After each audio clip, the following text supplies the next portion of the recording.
નમસ્તે મિત્રો, સ્વાગત છે તમારું યુવા વલસાડમાં।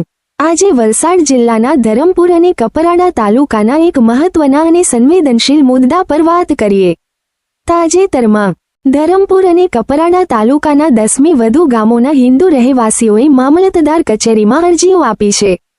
તેમની માંગ છે કે ક્રિસમસના કાર્યક્રમો, પીસ ફેસ્ટિવલ કે સેમિનાર જેવા ઇવેન્ટ્સની પરવાનગી ફક્ત ઓફિશિયલી ખ્રિસ્તી ધર્મમાં રજિસ્ટર્ડ લોકોને જ આપવામાં આવે।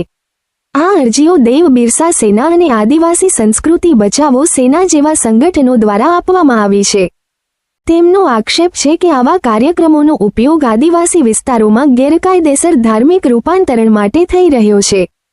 દક્ષિણ ગુજરાતના આ પૂર્વીય પટ્ટામાં ધરમપુરથી ડાંગ અને તાપી સુધી છેલ્લા કેટલાક વર્ષોમાં ઝડપી ધાર્મિક અને વસ્તીગત ફેરફારો જોવા મળ્યા છે, એવું તેઓ કહે છે। આ વિસ્તાર આદિવાસી બહુલ છે અને અહીં ધાર્મિક સ્વતંત્રતા સાથે સાંસ્કૃતિક સંરક્ષણનો મુદ્દો પણ જોડાયેલો છે।